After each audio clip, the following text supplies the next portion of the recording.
What? Hey, I'm just gonna go ahead and get started because it's already 1:14, so I don't want to waste anyone's time. Yes, Dad. Go, go get Pop Tarts, Sissy. Go get Pop Tarts, Sissy. Okay, so I had quite a few people. I'm so nervous, y'all. This is like my first time doing live, so anyway, I had quite a few people email me asking me questions about how I make my wedding dresses. Not just email and DM and on Facebook. So I decided to do this video just so people can ask me questions in real time. And I also have written down quite a few of the questions that people have asked me. So yeah, I kind of wanted to wait for more people to come, but I think I don't want to waste time. So let's get started. So the first question that I've been asked a lot is how long have I been sewing? And I think I would say 15 years. I've been sewing for a long time, but I've been sewing bridal for maybe 5 or 6 of those 15 years. So not as long as I would like, but you know, age is age.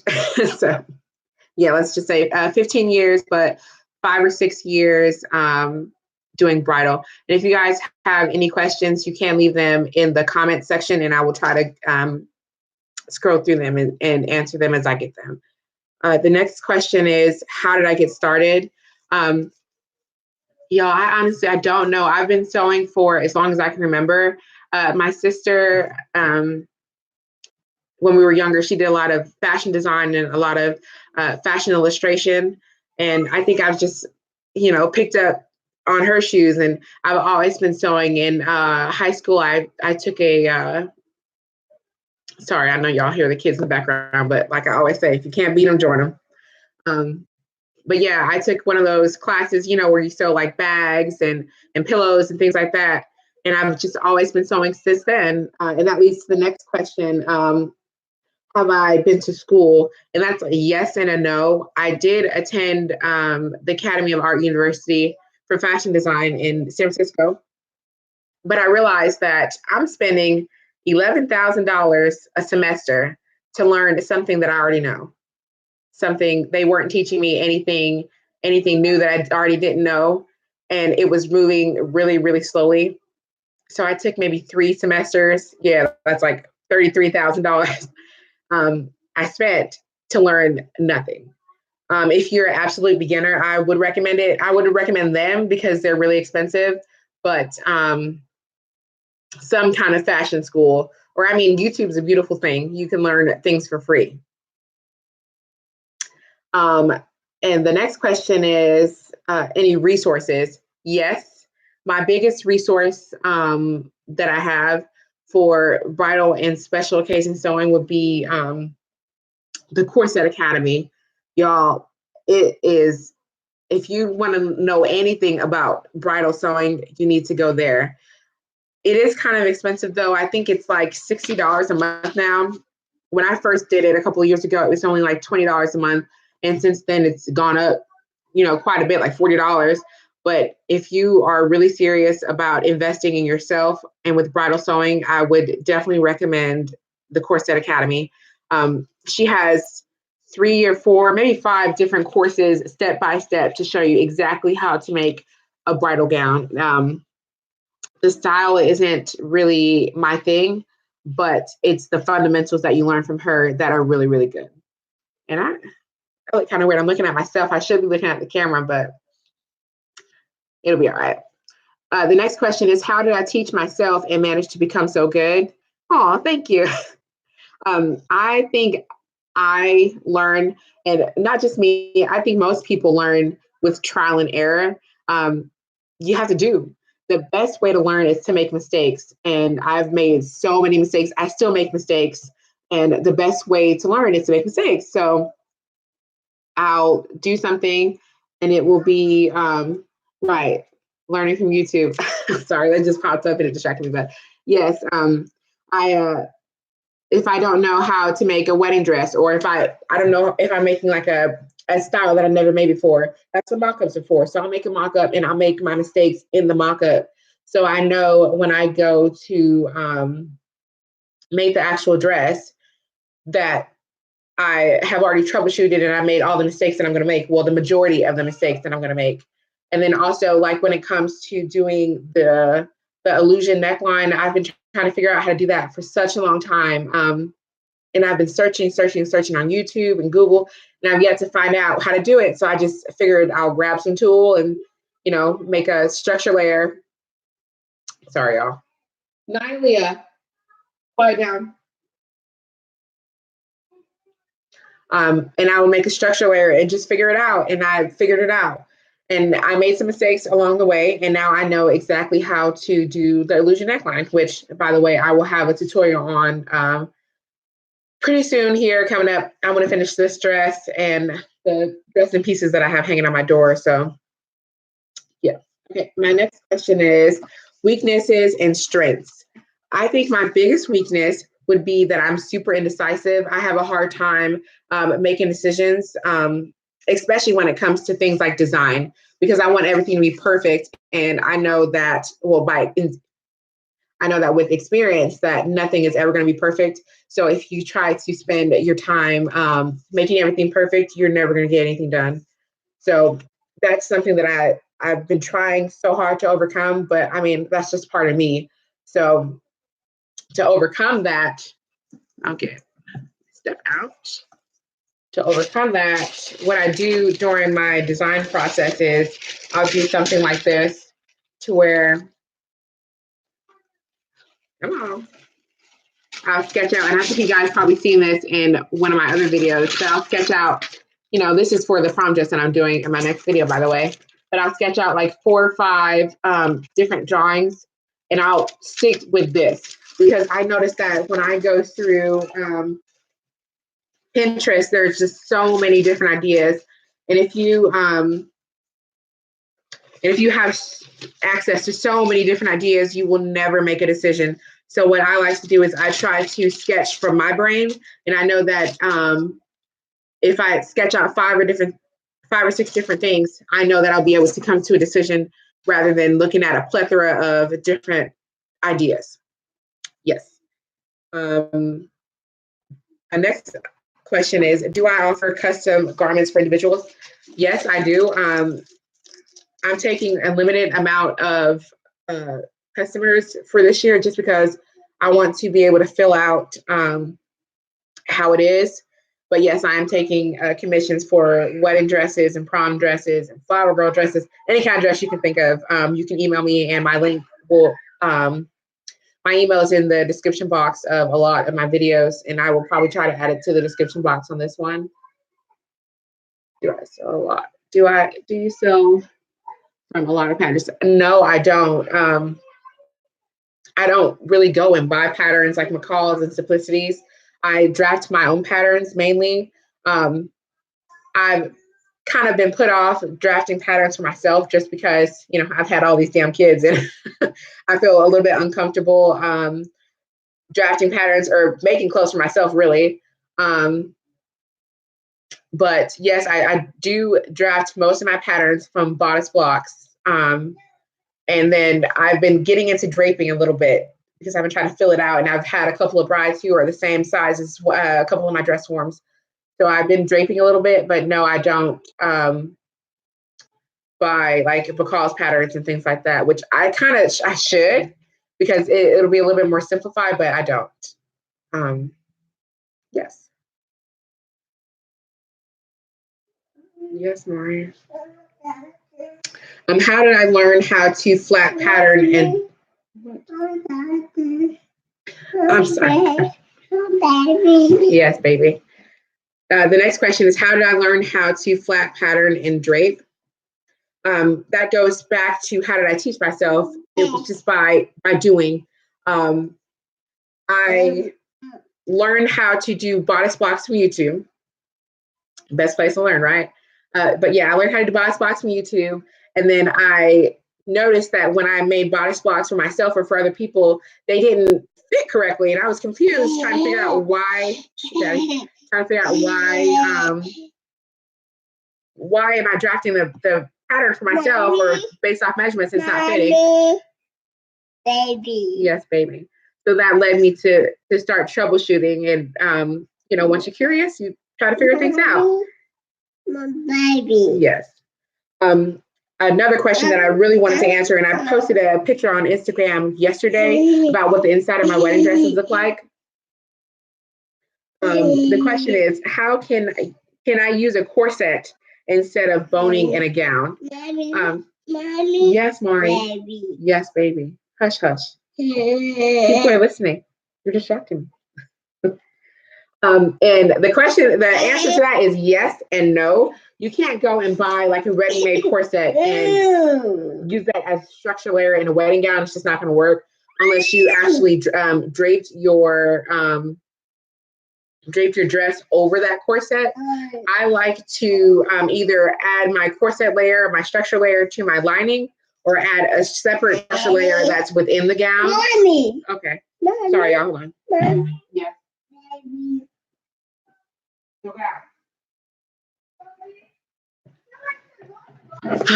Sorry. He's one, so he's not gonna listen. What? Yeah, I like to add my structure layer within the gown, and that's actually what I did with that one. So what I do is I take the pattern pieces. I take the pattern pieces that I'm using to make the gown, and I use. Why? Yes. Go, Sissy. Anyway, I take the pattern pieces that I'm using to make the face layer of the gown, and I cut that out of muslin. I mostly use muslin down to the hip line. And I use that as my structure layer. So I go ahead and I interface that the whole way down, and then I interface a cup. Sorry. So go out. And then I reinforce the cup area, and I have a lot of images of that coming up in the tutorial that I made for this. So you guys will see that probably next week sometime. So yes and no. You can't really buy a corset from a store and make it into a wedding dress, but go out, please. I should have scheduled this when they were sleeping, y'all. I know, but I see the people count keep dropping, so apparently the kids aren't welcome, right? Anyway, and this was a funny question I got on Instagram. Why is sewing chiffon worse than childbirth? To be honest, I actually don't sew with a lot of chiffon. Chiffon used to be really big a couple of years ago with the whole beachy boho kind of wedding dresses, but now mostly it's a lot of tulle and a lot of organza. But I think if you sew with tulle and organza, that you can be able to sew with chiffon. It's just about controlling how you sew it. I don't know if you guys noticed in some of my videos. Daddy, go sit couch. Go. And in a lot of my videos, when I'm sewing with tulle, I like to add tension. So I'm adding tension to the back of the sewing machine as I'm feeding it with my right hand. I'm not pulling it hard enough to like break my needles or anything, but I'm adding tension to make sure that it's not getting caught into the feed dogs. And when it comes to hemming the chiffon and hemming the organza, I don't even bother hemming tulle. The smaller the hem is, the better. So when you're doing like the rolled hems, you want to make sure that your rolled hem is really, really, really thin. And I know it takes a lot of more time, but when you're doing the roll hems, it's better to go to the iron in between stages to make sure that everything's not all turning in and of itself. So yeah, I hope I've answered those questions. I don't have any more questions than that. If you guys have any questions for me, you can put them in the comments, in the comment section there, the chat section, and I'll be happy to answer them. I also wanted to talk about my projects for July. Nowhere near as ambitious as my projects were for June. Yes. Okay, change it, please.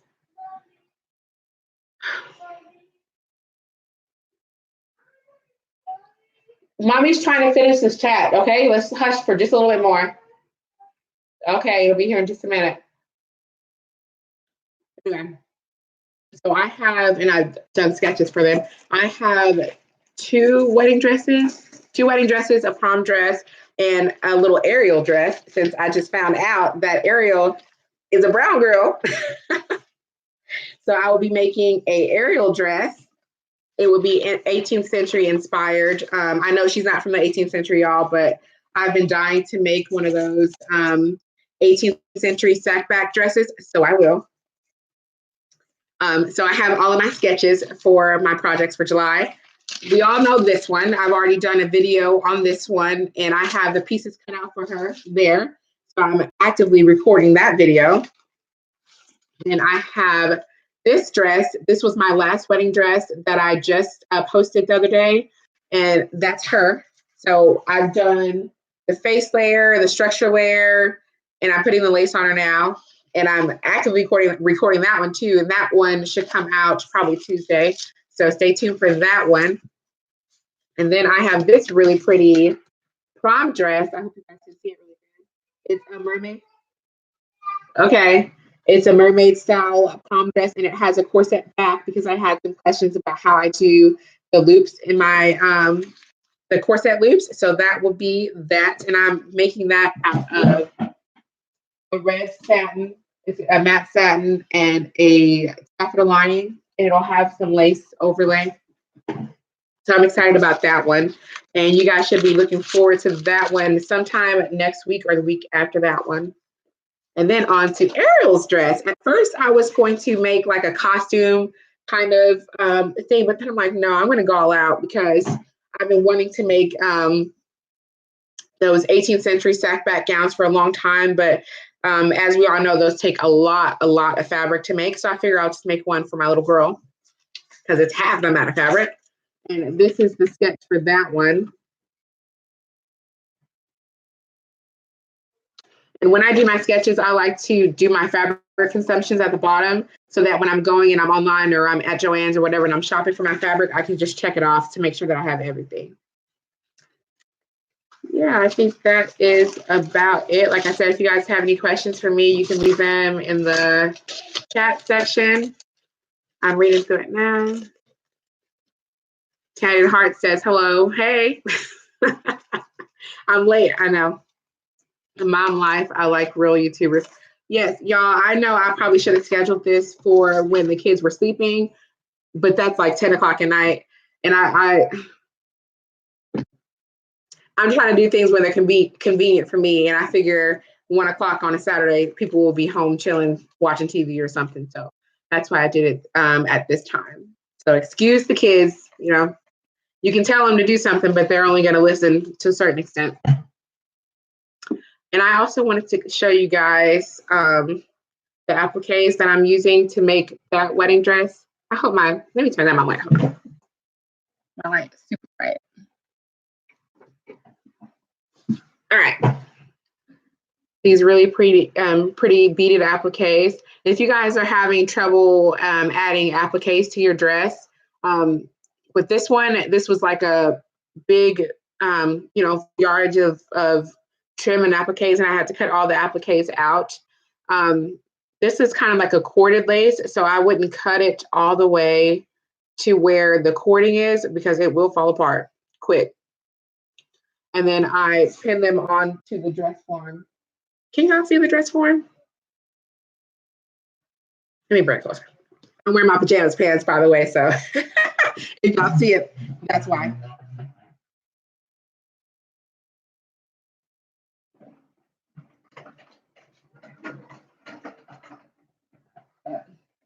Then I pin all the appliques to it.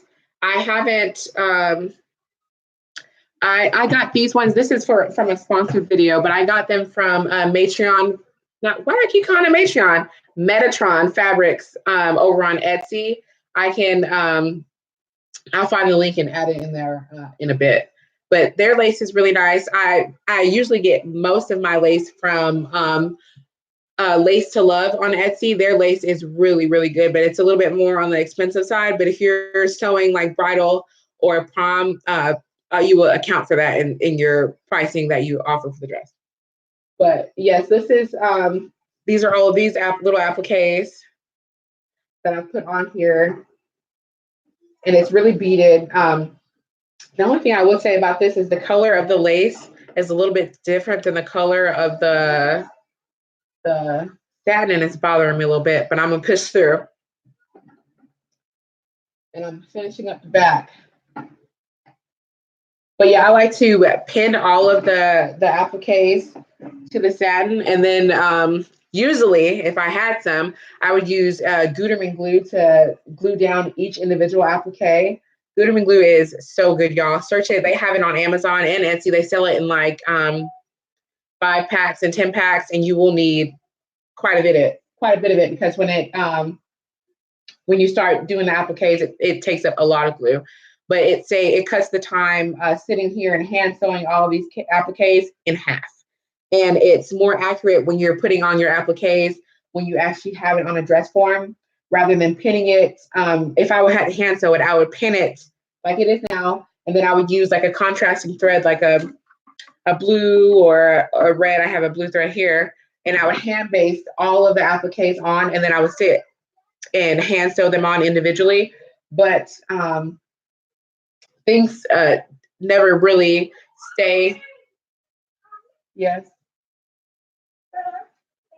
Things never really stay in the same place, and they always shift. So I do recommend. What are you on? You're emailing people. Why?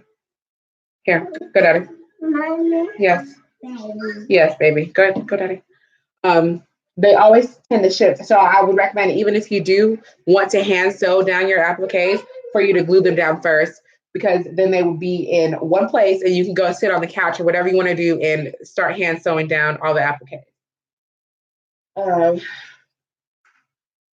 Yeah. I don't know what else to talk about, y'all.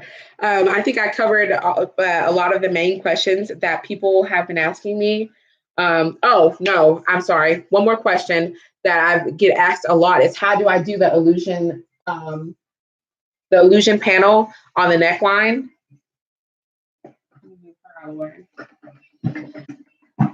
What I like to do when I'm making the illusion panels is I like to do my structure layer and do my face. The structure layer is the layer of the dress that has the boning on it. And then I get a really big rectangle of tulle or mesh, whatever you're using. And before I cut the pattern pieces out, I add the closure to it. Because if you wait until after you wait till after you have everything sewn and you have all your pattern pieces cut out and you try to add your closure, it's going to be all wavy and it's not going to look right. So before I cut anything out, I make sure that the rectangle or the circle, whatever shape, is big enough to cover all of where I need it to cover, and I put the closure in there. Now I get how long I need my closure to be by measuring my client or my dress form. I saw a little shadow. I thought it was gonna be, yeah, I see your face. No. Anyway.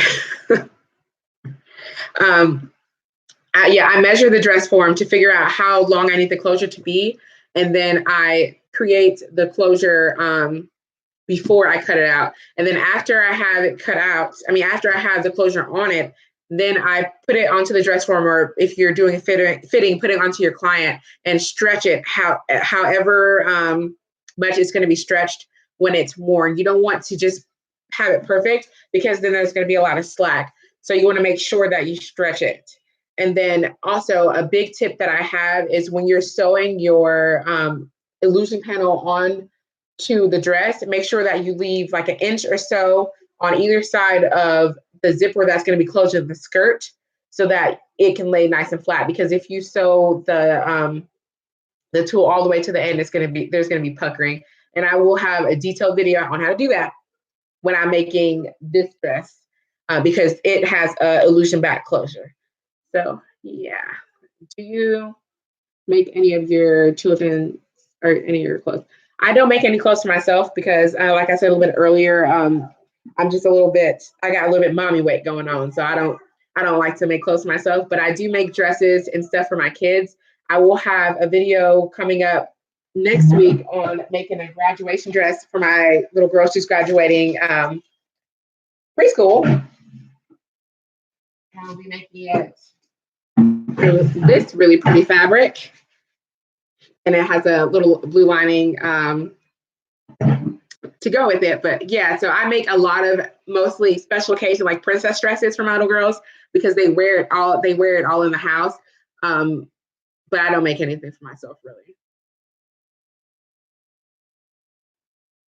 Oh yeah, yeah. It's just about determination and pushing yourself because I know, you know, a couple of years ago, I was super bummed out. I didn't think that I would be able to make gowns like these. And I just pushed myself and I made sure that I found tons and tons of resources and found lots of blogs and not really YouTube. There hasn't been a lot of in-depth how to make wedding dresses on YouTube, but there are a lot of blogs out there and there are a lot of resources like the Corset Academy, Blueprint. Blueprint is a really good one. And that's another paid subscription. I think it's like $10.99 a month. It's not really that bad, but there's a lady on there and her name is Susan, gosh, what is her name? Susan something. I'll put it down below, but she wrote a book about how to sew wedding dresses, the couture sewing kind of techniques of them. And she also does a really good course on Blueprint about how to sew wedding dresses. And she gets into, she doesn't show you step by step, obviously, but she gets into the different parts of the wedding dress. So like the underlining and the closures and the different hemming techniques and catch stitching down your seam allowances to make things look more couture and more professional.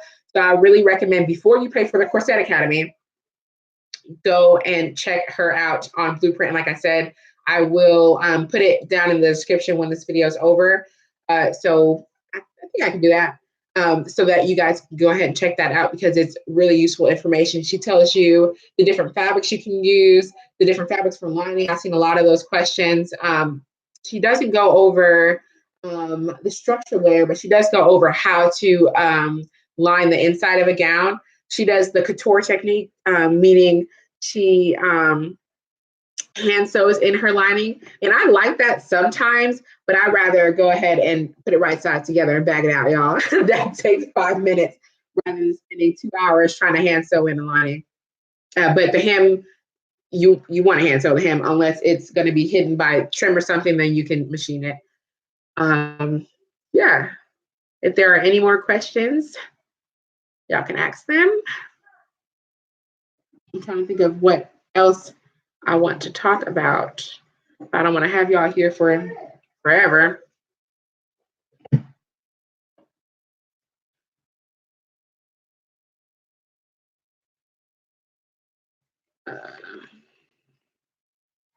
Yeah, I think he's back. I think that's pretty much all of the things that I wanted to talk about. If you guys have any more questions, Maury, Daddy. If you guys have any more questions that I didn't answer in this video, you can always send me an email or DM me on Instagram. I made a Twitter, but y'all don't know how to use Twitter, so I'm not sure how successful that would be. But Facebook is probably the fastest that you can get a hold of me. My name on Facebook is Amanda Lettsome. Is that someone knocking on the door? Is someone knocking on the door? Okay. But yeah, so if you guys have any more questions, you can also always contact me on my social medias, and I try to respond to every single question that I get, every single comment. So yeah, and thank you guys so much for supporting me, supporting my channel. I didn't know if anyone would even show up to the live chat, so I'm glad we got 7. Yeah. I think I'm going to go ahead and wrap it here. And thank you guys for watching. And I will see you guys in my next video. It will be for this wedding dress that I just talked about a little bit earlier. I do have more questions. Okay. The material expense. It is expensive. You could start. Come on. You could start by just buying muslin and making mock-ups. You don't have to make full-on wedding gowns to learn how to make a wedding gown. So, Mari, go sit. Go out. Yeah, you can just buy muslin, which is the 120-inch wide muslin at Joann's is like $6.99 right now, and you know they always have coupons. So just get muslin and draft patterns and try to make gowns like that. And then once you feel confident in your construction techniques, then invest the money. And you don't have to go and buy silks. There's lots of places that have satins. Even this red satin was $4.99 a yard. So you can make a ball gown for $60, $70. You know, you don't have to go out and buy silks. And a lot of the way I used to do things when I made like sample gowns is I just made the face and the structural layer and I didn't line it. So, excuse me. So I didn't have to spend the money on the lining. So that's another way. Just try to make mock-ups and make the gown out of inexpensive fabric, and you can turn around and make a gown for, I don't know, less than $100 if you're not really picky about the fabrics that you're choosing and the quality of fabrics. There's a lot of places that even on Etsy, I get a lot of my fabric from Etsy, and they sell really, really cheap satin and stuff. And it's not for anyone to wear. It's just for you to get the feel of constructing a gown. I hope that answered your question. I don't want to keep rambling looking crazy. I'm waiting to see if there's any more questions before we cut this one off.